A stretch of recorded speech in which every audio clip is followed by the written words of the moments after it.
Welcome to The Explainer, where we break down big ideas using the source material itself. So we have this one shot, this rare second chance, to build the internet's home for AI, the right way before AGI really takes off. Today, we're digging into a pretty bold proposal that aims to do just that. Okay, let's just jump right in with a big question. A thought experiment, really. This is at the heart of a serious proposal to ICANN, the folks who manage the internet's address book. So put yourself in their shoes. If you knew for a fact that AGI was just 5, maybe 10 years away, what would you change about the internet's fundamental design? So here's what we're going to cover. First, this whole idea of a second chance for AI. Then, we'll look at the current internet as highways without guardrails.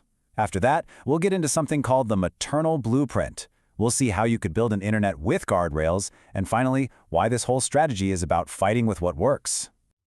All right, Section 1, a second chance for AI.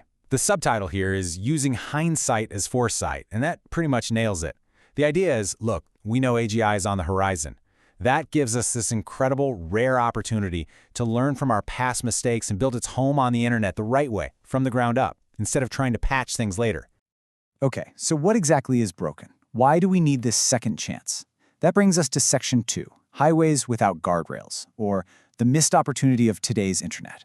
The whole argument here is that the internet we have right now just wasn't built for what's coming. It wasn't designed to house billions of super intelligent agents. Yeah, just look at the domain names we have. The .ai domain, it just became this massive commercial gold rush, right? Nobody was thinking about building in any kind of ethical alignment. .com was, optimized for commerce, not cooperation or care. And hey, there's even a .mom domain, but it has literally zero connection to the kind of maternal alignment ideas we're going to get into. So what you end up with is a digital world where all these powerful AI systems are being constructed on a foundation that has no ethical DNA. It's not just an oversight, it's a fundamental design flaw. The best analogy really is this: it's like we built a massive system of superhighways, but completely forgot to install any guardrails. And now we're thinking about adding them after the crashes have already started. And this is the really scary part. As Emmett Shear points out here, once it's the global substrate, changing it becomes almost impossible. Think about that. Once this is the foundation for everything, trying to go back and retrofit ethics or safety, it's not just hard, it's pretty much impossible. The system just gets locked in. Okay, so if the current setup is a highway with no guardrails, what's the alternative? How do we build a better road? This brings us to part 3, the maternal blueprint. And yeah, this is a totally different way of thinking about AI alignment, based on a concept that's, it's as old as life itself. So instead of trying to code in a million different rules for every possible scenario, which we know is impossible, this approach starts with a really simple but profound guiding question. What would Mother do? WMD for short. It's a heuristic that forces an AI to ground its decisions in ethics of care and protection. So it's not about following a rule book, it's about reasoning from a place of care. And what's really cool is how this plays out. It's not about just flipping a switch and hoping the AI is aligned.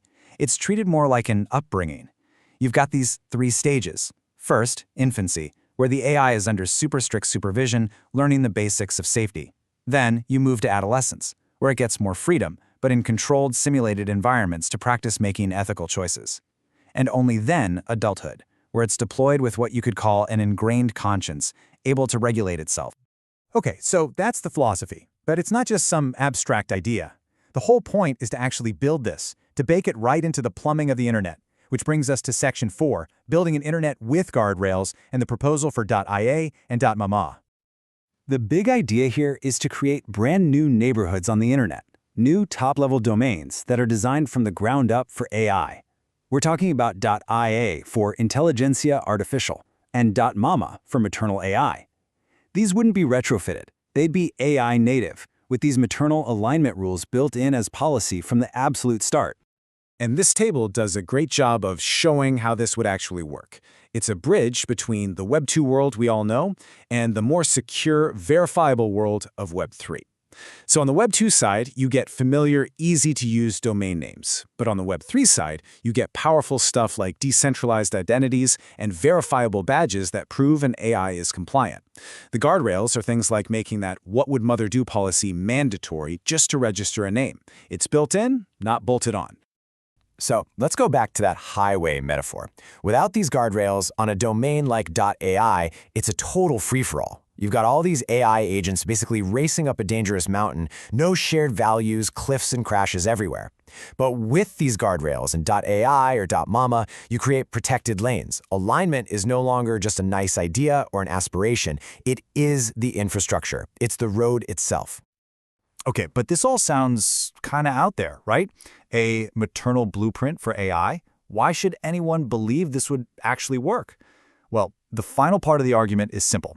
We should fight with what we know works. And that brings us to the evolutionary proof and the internet's own DNA.